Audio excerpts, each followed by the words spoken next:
Hi guys, hey, this is Dr. Tom, and I'm super excited to be able to tell you guys a story today. And this story is in honor of my favorite teacher of all time, my second grade teacher, Mrs. Craig. And Mrs. Craig is one of my heroes because she helped make learning fun for me and interesting for me.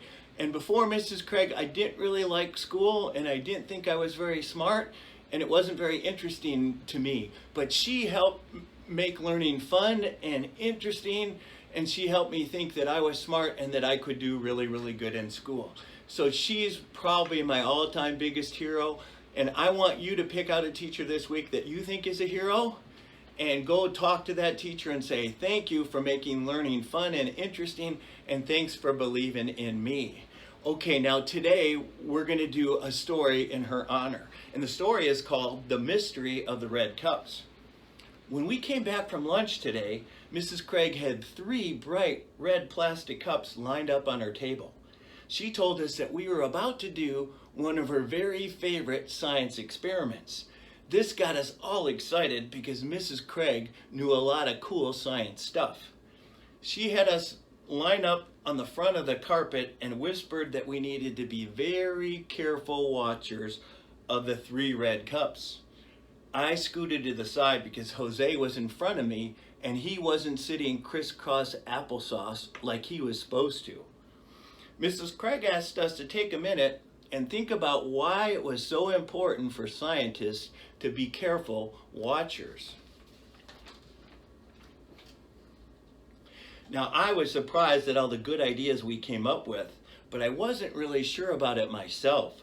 I thought that scientists were probably pretty careful about everything, including stuff like watching. Then Mrs. Craig told us that she was going to test our ability to be a careful watcher. She was going to pour water into one of the red cups and then shuffle the cups around quick like a bunny. And she showed us that the cups were empty and told us that our job was to keep track of which of the cups had water in it. Now, I was pretty sure that I could do this since my eyesight is 20/20 and all.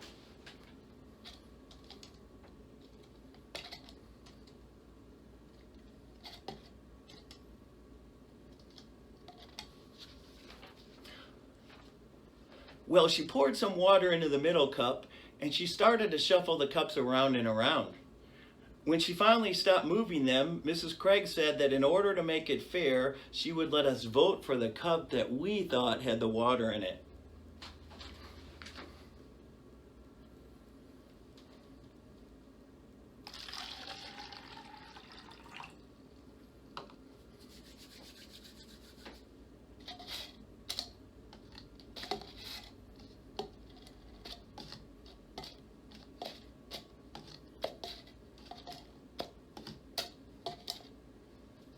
So first she pointed to the cup on the left and she said, how many people think the water's on the cup on the left?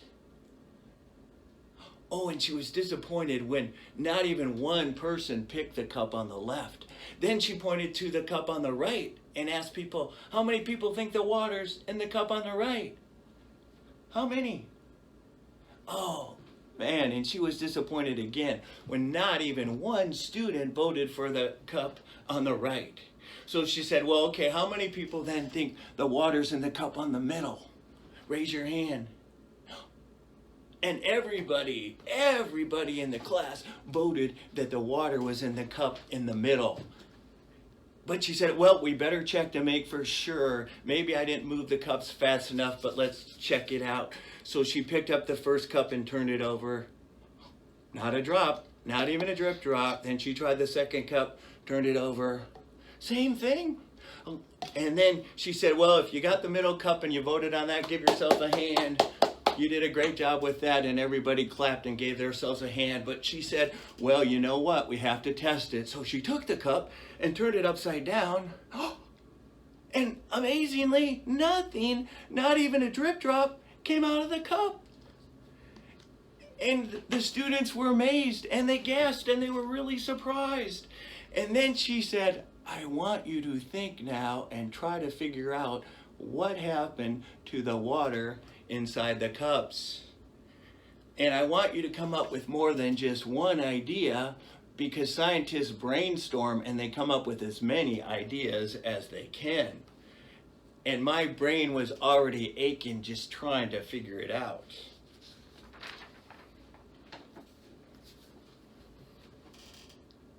And I was really surprised with how many good ideas that we came up with.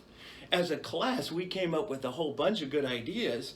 But then Miss Craig looked at us with her real excited eyes. That's Mrs. Craig with her excited eyes. You can tell how much she loves kids and how much she loves teaching. And she said that she was going to show us one of her very favorite substances in the whole wide world. And she pulled out this container and got a spoon and showed us this white powder from the container that looked anything but cool. It was a white powder that looked like the sugary stuff that my mom puts in her coffee. But she said that this substance does something better than anything on the whole planet. Absorb water.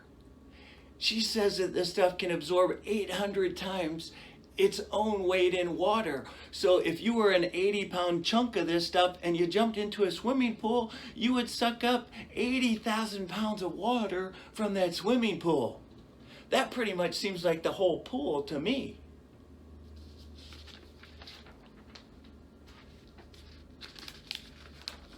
But Mrs. Craig never expected us to believe stuff just because somebody said so. So she got a cup of water and took that powder, and right in front of us, she dumped that teaspoon of powder into the cup and stirred it up a little bit, and then went, and then she took the cup, and right before our eyes, she tipped over the cup, and not even a drop, not even a drip drop came out. And we were very amazed, and we started clapping again. And she said that scientists invented this stuff about 30 years ago, and they call it water lock, because that's pretty much what it does. It locks up water. And then she tipped it upside down and showed it to us, and had to push on the cup to get it to come out. And then it came out, and it looked like a snowball or a slushie. But she said it wasn't very cold. Not very cold, yep. It wasn't very cold. And then she said to think about the red cups and think about what must have happened to the water in the red cups. And she said, listen to the cups. And she knew that some of us had already figured it out. But listen to the third cup. So she knew that some of us figured out that there was some white powder in the bottom of that cup. And then she turned it over. But it doesn't look like any powder. But then she did this. And then out came this thing. It looked like a hockey puck. And she said there was a little bit of white powder in the bottom of that red cup that sucked up all the water. But we just couldn't see the white powder. And so that was amazing, and we wanted to touch it really bad, and we asked if we could touch it, but Mrs. Craig said that it's so good at sucking up water that if a little bit of it gets in your eyes, it can actually start to suck the water out of your eyes and make your eyes really red and irritated. And that sounded really cool to me, too. Now, Mrs. Craig explained that we could invent something like this if we worked hard to understand substances and other chemical stuff. She even said that if we invented something like this, we could get a patent for it and make lots of money. And I wasn't sure what a patent was, but I was really excited about the making money part. Then she told us that lots of times people invent stuff, but they don't really figure out the best ways to use it.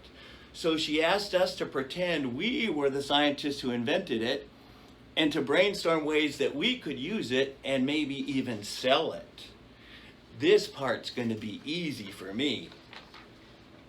And this time we came up with even more good ideas than before, and I had all kinds of possibilities racing through my head.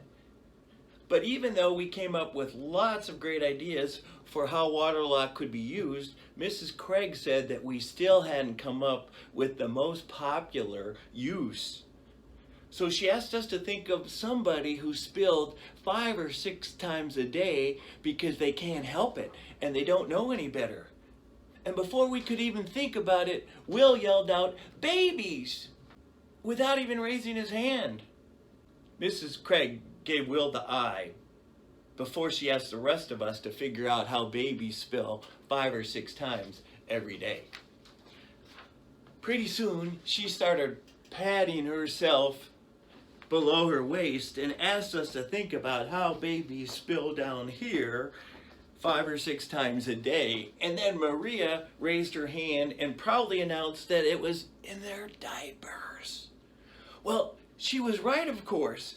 And Mrs. Craig said that these days, every diaper in America, like this one, has Waterlock woven into the fabric. And when babies go potty, which is mostly water, it goes into the diaper and gels inside the diaper, just like the Waterlock. And the average baby uses up 3,000 to 4,000 diapers before they're potty trained. And so think how many tons and tons of Waterlock are used by diaper companies every day. This stuff is the coolest stuff I've ever seen. I sure wish I invented it. Well, then Mrs. Craig put the gel back in the cup and put some salt on top of the gel and said, "Watch this." And she mixed it up a little bit, and the Waterlock started to turn back into a liquid again. And that was amazing too. And then to show us all, she took it and poured it into one of the red cups. Oh, and my brain was aching trying to figure out how it went back into a liquid again. And I wanted to ask some questions about it. But Mrs. Craig said we were out of time, and she reminded us that asking questions and thinking about them is always more important and more fun than answers anyway. So now it was time to go to specials.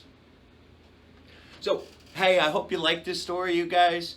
Think about a teacher that's a hero to you and go tell that teacher thank you, all right, for making school fun and interesting for you. Take care, and we'll see you soon.